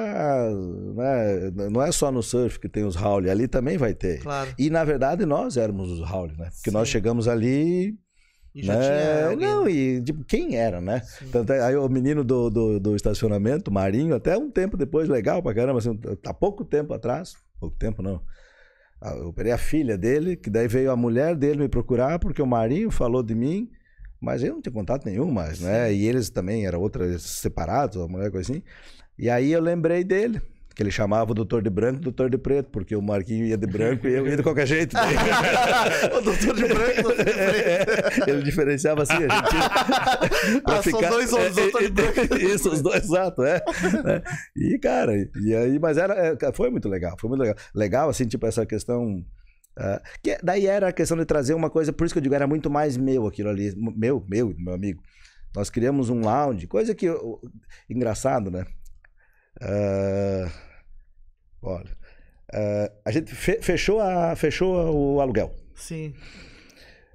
Vocês talvez não tenham vivido, sabe? Mas naquele ano foi quando começou o Jurerê. Foi quando o Eu Divino fechou o Jurerê também, para começar o Eu Divino. O Divino Club era... Exatamente, o pequenininho ali. Sim. Quando começou, foi naquela primeira temporada. E eles chegaram a vir, não falando diretamente comigo não, mas chegaram a vir, porque como tinha aquele espaço ali, só que se eles pegam aquele bar ali, eles transformam num negócio gigante, claro, porque grana e tal. Nós, para botar 2 madeirinhas lá, fazer um deck, foi um pau brabo, agora para eles não. E eu lembro que eles chegaram a vir para tentar alugar. E chegou essa conversa no nosso... Porra, aí é maldade falar isso aí, vão pensar até mal de mim. Chegou essa conversa no nosso ouvido, tipo assim, pô, olha só, os caras querem alugar, né? Que seja, o grupo, agora não tô lembrado do grupo ali, do Haroldo, aquela turma assim, né? E aí, não sei nem até que ponto isso foi verdade ou não, né? Mas eu lembro de eu conversar com o Marquinho, nós lá no HU, no hospital. Aí, mas cara, daí nós pagamos 30, se os caras oferecessem 50. Eu falei, Marquinhos, olha só, cara, isso é uma conta assim. Eu falei, porra, pra nós isso não é o nosso... Nós não estamos fazendo isso para ganhar dinheiro. Sim. Nós só não queremos quebrar. E queremos aproveitar 2 anos, nossos últimos 2 anos antes do celibato começar. E aí eu falei para ele bem assim, cara, a não ser que oferecesse 200, que não iria fazer, né? Sim. Mas digo, cara, de verdade, cara, se nós pagamos 30, se eles der 50, 60... Cara, daqui a 1 ano, 2 anos, nós vamos estar trabalhando, nós vamos estar ganhando o nosso dinheiro. E daí tu não teve oportunidade de dizer que teve um bar na praia, pô. Não vai poder contar essa história no podcast. Essa lembrança eu vou tendo agora. Obrigado, Rafa, por me lembrar disso aí. Hoje eu vou dormir bem. Mas eu te juro, dessa passada, cara, porque não tem chance. Sim. Né? Não tem chance. Nem que seja para nós ficar lá sentado com guarda-sol. É o nosso momento. Claro. Né? Então, assim, primeiro eu digo assim, a chance de dizer não para um negócio tão grande para eles, né? Uhum. E eu digo, nunca mais vou ter chance disso aí, né? Eu digo... Sim, Mário, que você vai ter um bar aqui novo. Que legal, que massa. E da área da cirurgia hoje? Hoje elas são mais cirurgias estéticas, reparadoras? Eu no caso, só faço estética. Uhum. A cirurgia plástica, ela tem todo esse ramo da... Só que para você estar associado, para você levar adiante uma cirurgia reparadora, né? Existe reparador um pouco mais, vamos pegar, câncer de mama, por exemplo. Uhum. Então essa é mais, porque como existe muito câncer de mama e tal, então os médicos que se dedicam a isso, eles têm bastante trabalho e tal, uhum. e com valores bons, assim, muito bons mesmo. Então eles, assim... Essa outra reconstrutora, que seja de queimado, que seja de acidentes, não, essa ela não é comum e nem rentável, porque daí ela vai pro lado de SUS, ela vai pro lado de convênios, entendeu? Uhum. Então ela não tem um número, porque tu vai pegar, cirurgia plástica, chega a ser loucura, né, cara, assim, faz 60 cirurgias por mês, né, mama. Você vai fazer uma reconstrutora dessa, vai fazer 1, 2, então é muito pouco. Então, daí as pessoas que se dedicam a isso, normalmente elas estão associadas, por exemplo, ao hospital infantil. Tem um grande amigo meu, o Luiz Gustavo, que sensacional, o cara está associado com essa parte de malformações de crianças, coisa assim. Eu acho o cara um gênio, entendeu? De verdade, assim. E hospital universitário também. Então, assim, mas aí tu tem que estar ligado mais com essa área, assim, né? E aí, então, tu tá focado mais na estética? Sempre foi, porque daí tu vai fazendo esse lado assim. E que o tipo de público que tá trabalhado, são mais jovens, são pessoas mais mulheres mais já mais foram velhas. Mais jovens, estão chegando mais perto dos 50, será que mesmo? Porque eu também não, tô brincando. É que eu vou envelhecendo também, né? Agora não tô operando mais as meninas da Praia Mole. É que eu fico pensando, tá falando da época da Praia Mole, mas eu me lembro que, digamos, a noção de mama grande, por exemplo. Era muito menos. O boom da cirurgia plástica, ele começou, tipo, aí... vamos dizer assim, talvez uns 2 ou 3 anos antes de eu me formar, digamos assim, ali quando começou o negócio a andar mais. Uhum. E aí é o que a gente vem falando, da popularização, entre aspas, dos da questão financeira, né? Porque, mas não só a plástica, tudo, né? Tipo assim, quando eu vim lá de Chapecó, por exemplo, para ter um carro, porra, era um... Hoje todo mundo tem. E a mesma coisa, assim. E a questão da plástica, que eu digo que ela não fazia parte da minha vida, porque naquela época, vamos dizer assim, minha mãe, por exemplo, nunca nem pensou em plástica. Porque, primeiro, eram poucos cirurgiões que faziam. Segundo, eram valores altos, porque eram poucos cirurgiões que faziam. Então, era uma realidade muito fora, né? Hoje não, hoje ela é uma realidade, e é uma realidade que ela vai se tornar, porque muito mais cirurgiões tem, aí com qualquer coisa, é um comércio, né? Tu vai tendo mais gente fazendo. Eu tô tentando entrar naquela seara da percepção de como é que uma mulher ideal né, deveria ser, né? Que a gente, a minha referência, assim, que digamos, antes do ano 2000, assim, a estética da mulher não tinha uns seios tão significativamente mais fartos, vamos dizer assim. E hoje, se olhar qualquer Instagram de uma blogueira e coisa parecida, ela já tá com uma outra referência. Eu digo, não é nem a fartura no tal tamanho, né? Mas é a posição da mama. O que acontece? Isso eu tenho, claro. Uma vez eu estava numa palestra, né? Assim, num congresso. E aí me peguei naquela aula que eu não queria estar, porque na verdade era um francês falando de cirurgia do sorriso. Que era essa de crânio facial que eles mexem, né? Então era a cirurgia do sorriso. Como começou aquilo, eu não queria sair no meio da aula, acabei ficando ali, mas não era uma coisa que me chamava atenção, né? E aí eu brinquei com o meu colega que estava do lado, que na minha concepção, cirurgia do sorriso era cirurgia da prótese de mama, né? Porque eu acabava de colocar a prótese, o paciente abriu o olho e já estava assim. Então, para mim, essa era a cirurgia do sorriso. Né? Mas não necessariamente. Então, assim, o que eu acho com a mama, o que aconteceu, vem muito a ver com a ideia do empoderamento feminino. Tu entendeu? Então, isso hoje traz muita coisa. Na verdade, assim. E não é só que a gente fala em aumentar, mas assim, uma cirurgia que dá um prazer gigante é operar menina jovem com mama grande, digamos assim. Recolocar essa menina numa situação de poder. Porque, cara, isso eu falo muito com as mães. A gente vinha... É normal na minha geração. Não, espera. Tem que ter filho primeiro, tem que casar primeiro, tem que fazer a faculdade primeiro, fazer o quê? E aquela mama ali grande, pesada, a pessoa, a menina, assim, deixando e tendo vergonha de ir na faculdade, tu entendeu? Acabando um outro lado dela. Parece besteira, não é, cara. Talvez besteira, a menina toda linda e colocar uma prótesezinha.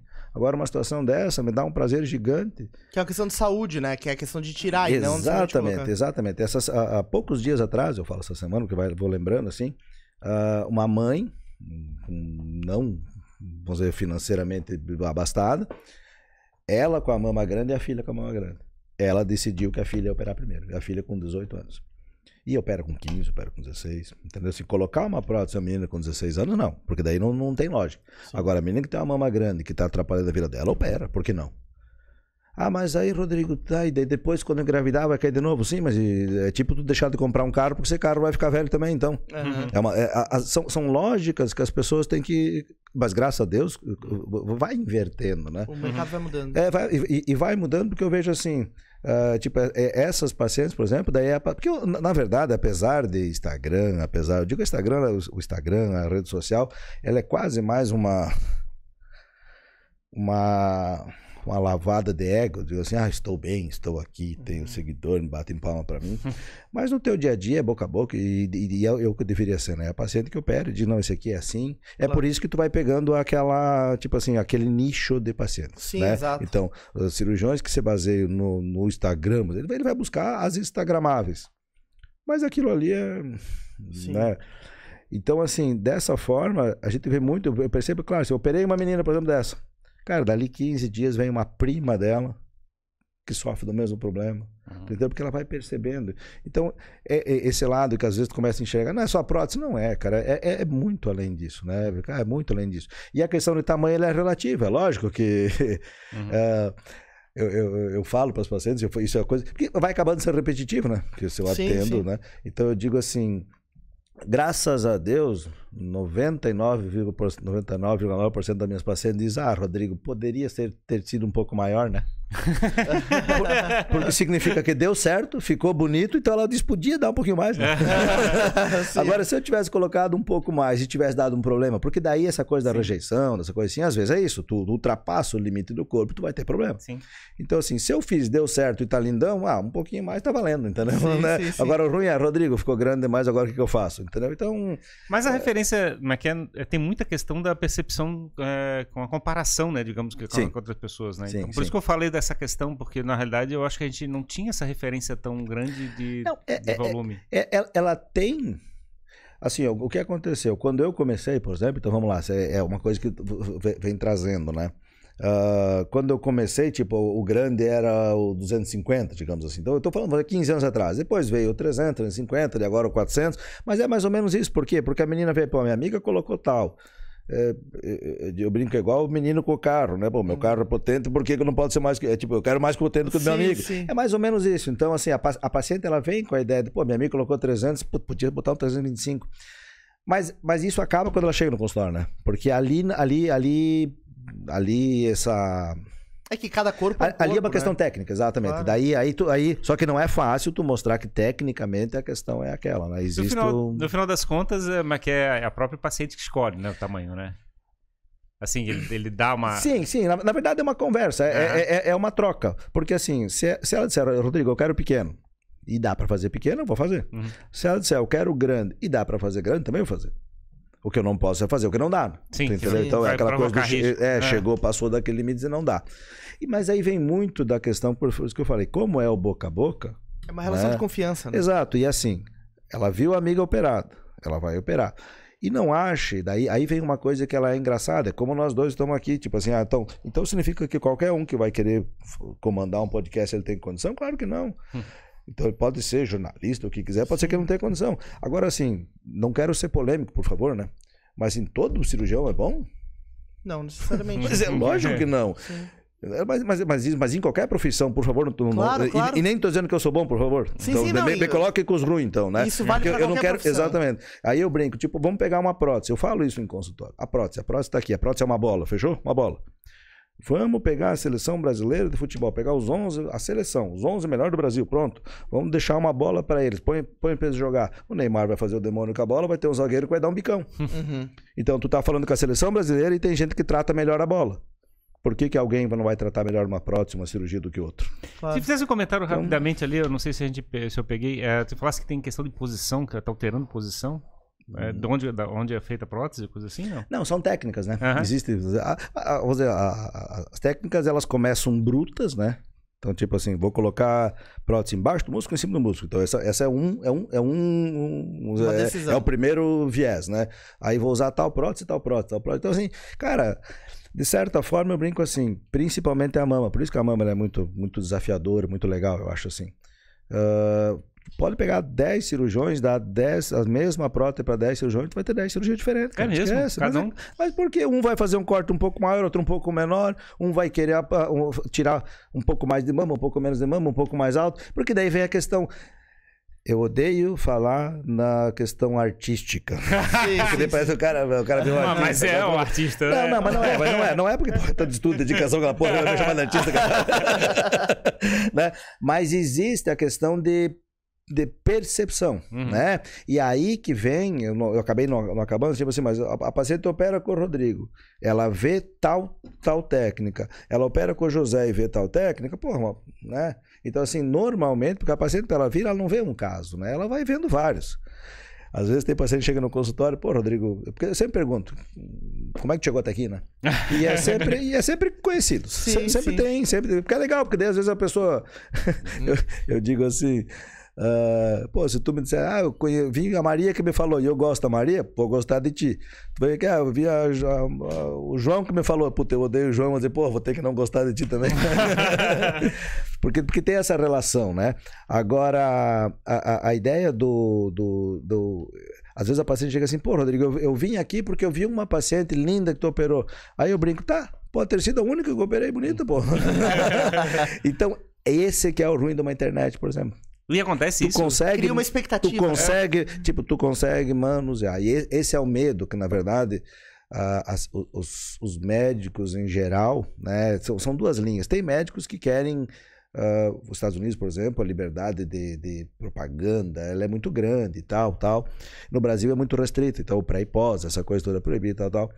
E aí tu tem alguns cirurgiões que dizem, não, mas eu queria poder mostrar. O meu grande receio contra isso, eu acho que poderia ser mostrado, sim. Mas o meu grande receio não é com o cara certo, técnico, que vai mostrar a coisa certa. É com aquele que vai maquiar, que só vai mostrar o caso bom. Porque é fácil de enganar a paciente, no sentido que a paciente está ali buscando o deslumbre, entre aspas. Claro. Né? Então é fácil. E aí que é um problema. Então, hoje é que a gente sempre fala assim, de, pô, nós estamos pegando... Tipo, a fase, não é fase, as coisas vão acontecendo, né? Então, eu acho que depois de ficar velho, o cara vai percebendo que estão várias fases, né? Claro. Mas, cara, onde nós estamos indo, de verdade, assim, é preocupante. Assim, Mas é preocupante? Eu acho preocupante.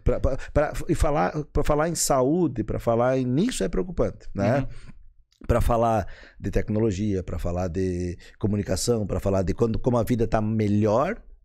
É lógico que está muito melhor. Vai comparar lá atrás, não claro. Dá. Então, assim, a vida, mas medicina, saúde, eu acho que você perdeu muito nesse sentido, assim. É interessante, né? Talvez o foco muito grande só nessa questão de conteúdo para redes sociais, influência, e deixar muito a saúde de lado. A imagem, porque daí tanto é que, assim, vamos lá, é fácil, né? Se eu quero vender um carro,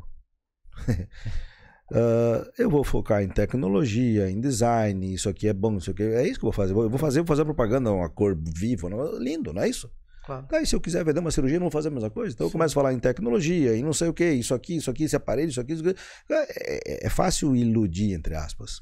Né? Que é interessante que talvez vender ou propagar a saúde é muito intangível, né? Exatamente. Não é palpável, né? Exatamente. Então... E aí, porra... É o que o pessoal diz, né? Nenhum político faz saneamento, porque fica escondido, né?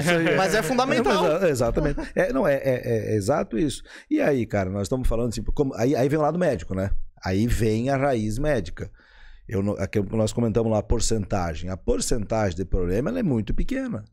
Mas para aquela paciente é 100%. Claro, claro. Então, eu digo, a hora que a paciente perde o medo, por exemplo, é a pior coisa que tem. Porque, tipo assim, eu digo, Rodrigo, a questão medo, né? Tipo assim, às vezes eu falo, não vamos fazer essa cirurgia aqui, que ela é muito longa, vamos fazer essa primeiro, depois a gente faz essa outra, né? Aí, não, mas eu não tenho medo. Eu falei, tá, daí, e se você for aquele 0,000%, aquele é o 100%. É o 100% teu, do teu filho, do teu marido. Então, assim, para essas pacientes que deu errado, é 100%. Sim. Tanto é que eu brinco com aquelas que Deus o livre, a gente teve um viés de problema, eu lembro o CPF, nome, entendeu? Sim, e às vezes eu me pego sem fazer nada e tô lembrando de tal paciente. É engraçado isso, cara. Mas isso vem a tal consciência, né? Claro, é uma relação, né? E a consciência, ela é bem louca, né? Legal. E como é que tá o ritmo, assim, agora pro futuro, os seus próximos desafios? Vai ter um novo bar? Você falou que tinha tentado reduzir um pouquinho, agora acelerou de novo. Qual que é a perspectiva, o teu horizonte, assim? Cara, tipo assim, eu me baseava muito na questão das filhas, né?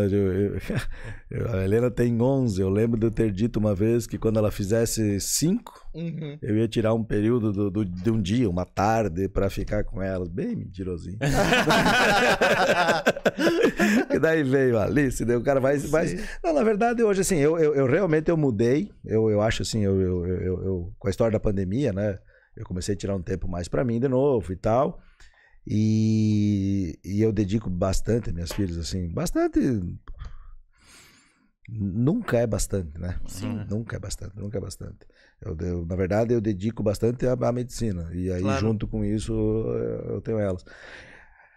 Que eu falei, cara, eu acho assim, eu não sei fazer outra coisa, né? Então, assim, sabe, eu já pensei, quando eu tento fazer qualquer outro negócio, e seja, né? O Pedro é um cara que eu conheço, por exemplo, da relação de carros, né? Sim. Então, assim, o Pedro... Você gosta de carro pra caramba? Eu pensei que o Pedro compra carro, vende carro, ganha dinheiro, eu só perco, cara. Então, eu já... Mas talvez por quê? Talvez porque é a mesma história do bar. Eu tenha no meu íntimo que aquilo ali é prazer. Sim. Se eu tiver que levar para o lado que eu não posso perder, talvez eu vá sofrer. Claro, Tu entendeu? Então, assim, talvez eu não saiba. E aí que vem. Por isso que quando fala pra mim, Rodrigo, tu é empreendedor, tu é algum exemplo, eu chego, não, cara, não, porque eu me sinto tão limitado, na verdade, né? Eu digo, pra mim, minha vida é muito fácil. Eu acordo cedinho, vou operar e volto pra casa. Eu tenho uma vida tão simples. Eu tenho certeza que tem gente querendo entrar, talvez estudando medicina, coisa parecida, que de repente tá vendo conteúdo agora e tá falando assim, cara, eu quero ser esse cara quando daqui a 10 anos. É que daí, sim, mas é que... eu sei disso. E às vezes eu converso com as pessoas. Então, quando eu falo que eu não quero que a minha filha seja, por favor, eu não tô dizendo pra esse menino pra não ser também, né? Entendeu? São coisas diferentes. Porque se o cara gostar... e às vezes chama no Instagram. O Instagram é uma coisa legal, cara. Porque, assim, tem muita coisa, assim, mas às vezes tem pessoas que realmente chamam a gente pra uma conversa legal, né? E aí eu acho muito massa. Porque, cara...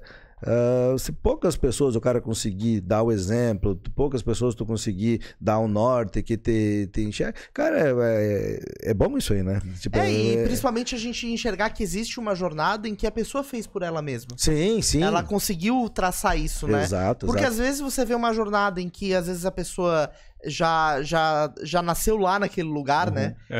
Isso acaba frustrando, né? Quem sabe que tem muito desafio pela frente. Se a gente quer pensar assim, na época que fazia o podcast lá no comecinho, né? Falava assim, a gente não entende nada disso, né?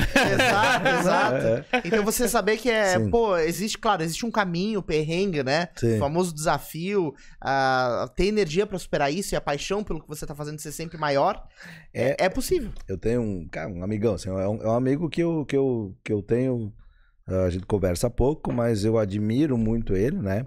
E ele é um cara que fez diferente, né? Ele é um cara... Talvez essa educação, né, de família já vem um pouco mais virada para esse lado de economias e tal. Então ele é um cara que ele tem a minha idade também. E ele já pensa, não, eu tô pensando já em parar. Porque ele já fez outras coisas que vão render para ele aquele estilo de vida dele, assim, né? E eu admiro, e tem horas, quando eu converso com ele, estamos tomando uma cerveja, conversando com ele, eu falei, porra, por que eu não faço isso? Mas no outro dia eu já não quero fazer aquilo, entendeu? Porque no outro dia eu quero gastar com o meu carro, eu quero, vou sair ali de lancha, eu tenho... Então, se eu for conversar com as pessoas, se eu der bola para assim... a impressão é que eu tô errado full time, né? Entendeu? Mas é que... Então, aí a única coisa que tem é que, assim, também eu acho legal isso, assim, é tu ter a percepção de que tu não é 100% certo, né? Então, assim, eu cheguei aqui agora, tá bom, vou cruzar meus braços. Não, cara, pelo contrário, eu acho que o meu desafio é o mesmo lá atrás. Entendeu? Eu tenho que continuar fazendo minhas coisas. Eu tenho que continuar fazendo as coisas. E fazer o que eu sei bem. E isso eu sei. O resto vai ter que ser prazer. Porque não adianta eu querer fazer negócio, entre aspas, desse jeito assim. Quando a gente é jovem ainda, né? A gente tem uma dúvida, tiro isso por mim, né? De como as coisas vão acontecer, né? A gente tem uma expectativa sobre o futuro e não sabe. E aí você fez um comentário, né? As coisas acontecem, né? Tu sabe assim, cara, agora tu me fez lembrar de uma coisa. Eu não sou desses, por favor, não vão achar agora que é bom me levar.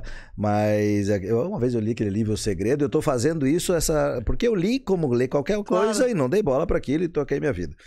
Há 12, 13 anos atrás, até quando eu passei aqui, que eu vi esse prédio aqui, eu falei, eu passo aqui, não sabia.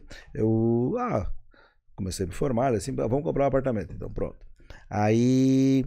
Porque antes eu fazia tudo errado. Era aquele cara que morava de aluguel, tinha um carro financiado, entendeu? E aí, na época do bar da praia. E aí a gente veio aqui em Coqueiros, acho que é Belleville, assim, subimos ali, papá. E na época eu me espantava com o preço dos imóveis, assim. Naquela época espantava, imagina hoje, né? E aí pensei, caramba, porque era tudo apertadinho, pensei, caramba, grana. E eu tava em cima de uma cobertura ali, eu olhei para trás, na rua onde eu moro, e eu vi uma casa branca cheia de vidro. Sim. E eu tava junto, a Cassiane, minha ex-esposa, tava junto comigo. Eu falei, olha só a casa massa aquela. Né? Eu falei, porra, massa. A gente tinha comentado várias vezes casa branca com vidro, um negócio assim, né? Sim. E me chamou muita atenção aquilo, mas falei aquilo, virei pra cá e continuamos conversando com o corretor e vai embora. Cheguei em casa, vamos olhar a casa. Vamos olhar a casa. Abri a internet, isso é coisa louca, cara. Abri a internet e aquela casa à venda. Nossa. Aquela casa à venda num preço legal, bem razoável. Cheguei ali, a casa era de um conhecido, né? Um ex-cirurgião, um ex-residente que era amigo meu, cirurgião geral hoje. E que por vários, conhecido, não era amigo, assim, né? Mas que ele estava separando da mulher e tal também, então ele precisava vender a casa de certa forma. Então aquela casa entrou na minha vida para isso. Sim. Entendeu? E aí, então, como às vezes assim, eu não pensava nela, né? E esses tempos atrás, conversando também, essa coisa do médico antigo, né?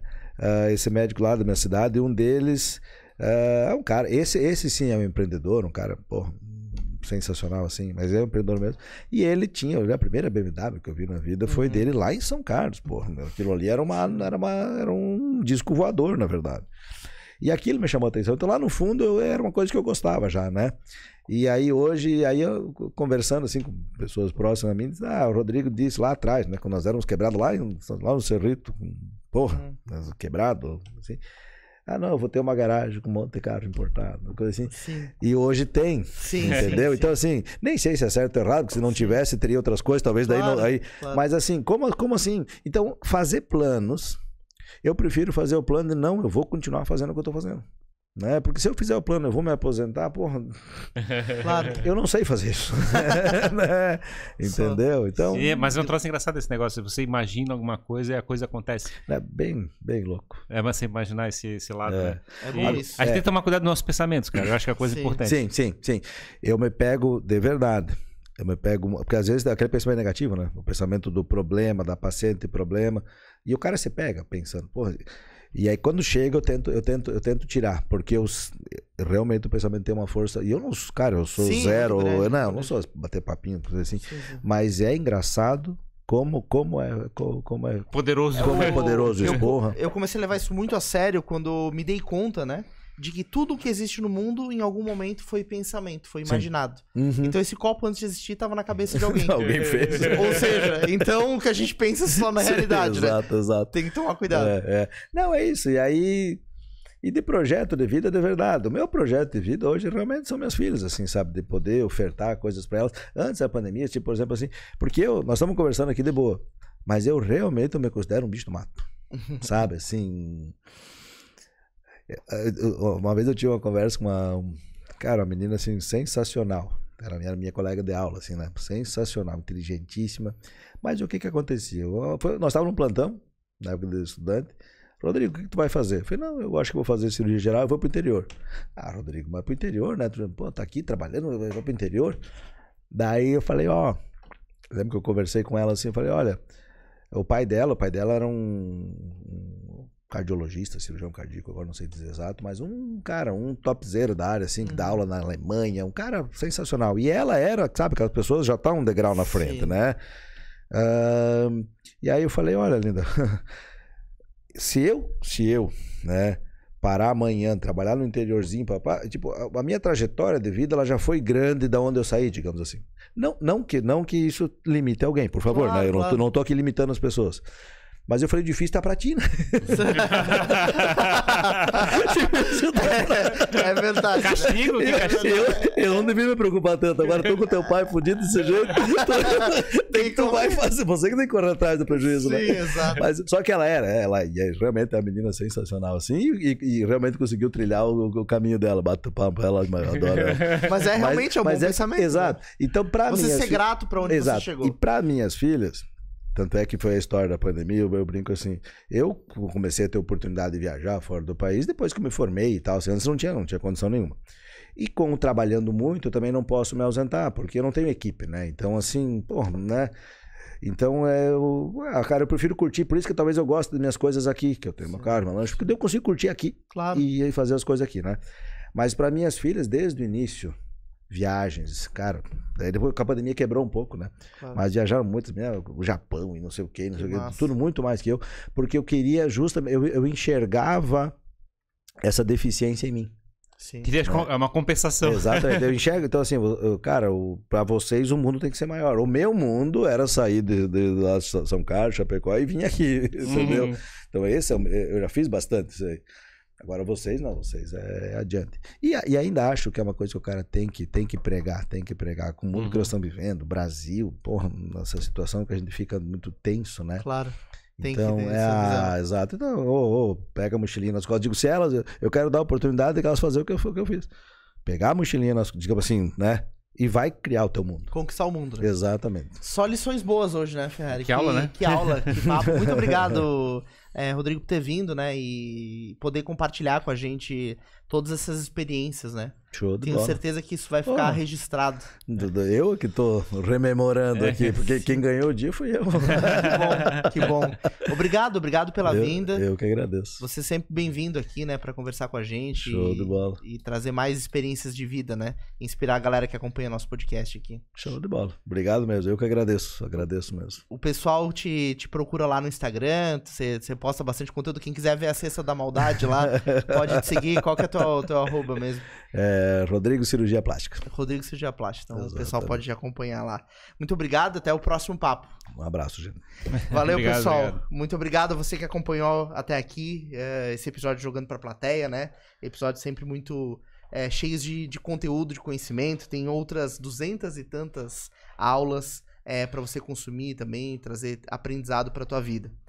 Se você ainda não está inscrito no nosso canal, faça isso, né, Ferrari? Tá devendo já, né? Exatamente, inscreva-se, clique no sininho e nos acompanhe também no Instagram. A gente posta vários cortes lá pra você acompanhar. E olha que essa história aqui vai estar um monte de corte, hein? Vai estar. Nossa, vai estar muito corte. Agora que eu fui olhar aqui, porra, tem que pegar minha filha na escola. Mas, cara... Então vamos acabar o episódio. Valeu, até o próximo vai. episódio. Tchau, Valeu, tchau. tchau.